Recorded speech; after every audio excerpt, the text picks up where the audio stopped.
welcome. Ryan Nordahl here with Epic Whitetail Habitat LLC. You know, it's my favorite time of year. We're back into consulting season, working on some habitat improvement projects of my own on my own property, my own family property.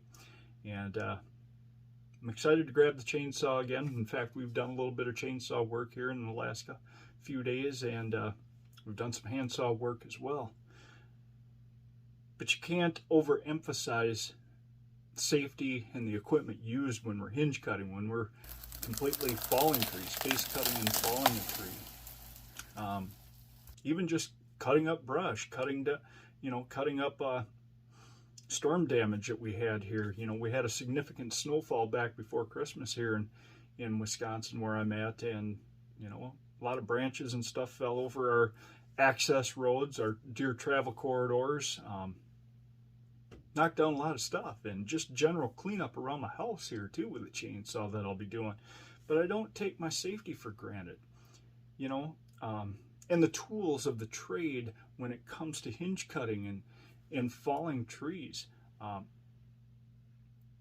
You know, we're wearing our helmet, we're wearing our safety glasses. Now, yes, I have prescription glasses, but they dub as safety glasses as well. But maybe I should have, you know, side protection on the sides of my glasses, and that's where safety glasses come in. I try to wear my contact lenses as much as I can so I can throw a pair of safety sunglasses on, or inside outside safety glasses on as well.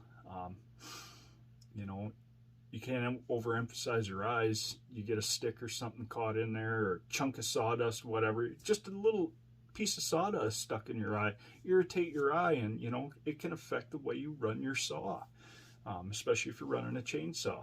I do a lot of handsaw work this time of year too, throughout the year when I'm maintaining my hinge cut bedding areas.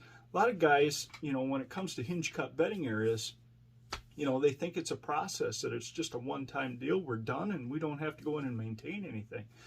But you know, that's a topic for a different day in a different video. We're going to stay on the course of safety here and equipment used. You know, what equipment do I have in my arsenal? Again, safety glasses, my helmet with face shield, and earmuffs, ear protection. Ear protection is a big one when running a chainsaw, but I use it when I'm using my handsaw as well. You never know when a limb could fall, anything.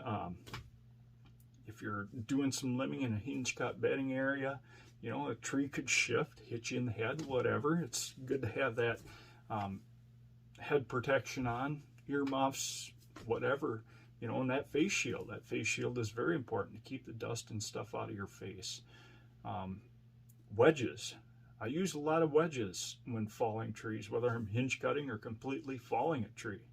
I'm not trying to fight tree lean by any means, but you know, when it comes to hinge cutting and we're only cutting part way, wedges help tremendously when we're using our habitat hook to push or pull these trees over.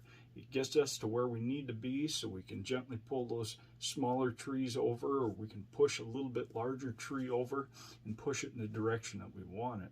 It just helps make a tremendous amount of difference. And I've just fallen trees with a hinge cut and a wedge. I've been able to do it that way as well. But when I'm completely falling a tree, you know, it's nice to have a wedge back in behind the saw. There's a lot of uses for wedges when it comes to it, and I like to have a good hammer. You know, I've used just a regular framing hammer before, but to me it's just not enough weight to do it. It works, there's no doubt about it. A regular framing hammer will work, like a 22-ounce framing hammer that I have. It works for pounding wedges, but I also like to have a good 2 to 3 pound sledge hammer as well. And having that belt loop to hold my hammer on my belt, you know, that's an important tool to have as well. So I'm not putting my hammer in my pocket, and I just don't trust the loops that I have on my carpenter pants that I usually wear when I'm working.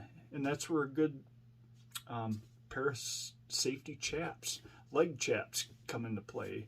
You know, most are Kevlar, and you know, I've taken safety for granted in the past wearing a pair of bib overalls one time, shooting. I think I was clearing a shooting lane one time, and I just happened to, I was picking up some brush to get it out of the way, and the chain on the chainsaw was still moving a little bit, and it caught my bib overalls. Very lucky.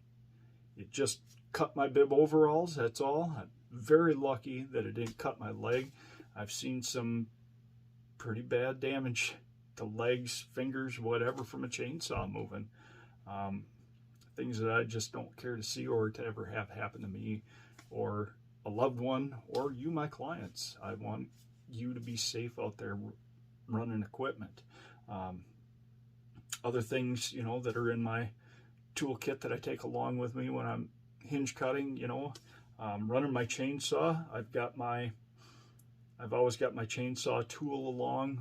You never know when a spark plug is going to go bad or you need to tighten your chain, even replace your chain. I like to even have a spare chain or two in my toolkit when I'm out there. You never know.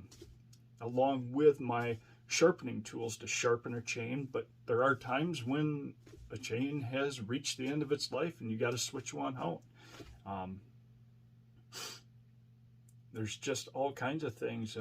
That's just what I have in my toolkit when I'm out hinge cutting, when I'm out falling trees, when I'm out cleaning up brush, fallen branches, whatever on my property. It's the tools that I have in my toolkit, and I think that you should as well. You can find links to some of the tools that I have. You can find links in the description below this video. And if you haven't already, hit subscribe and hit that bell notification. That way, once you're subscribed to my YouTube channel, you get my new videos right away. And I thank you for joining me today. I hope you found this video a little bit helpful. You know, leave a comment, give this video a like and a share. I appreciate you guys. Thanks for following along. Keep up the good work that you're doing. Happy habitat. Keep living the dream.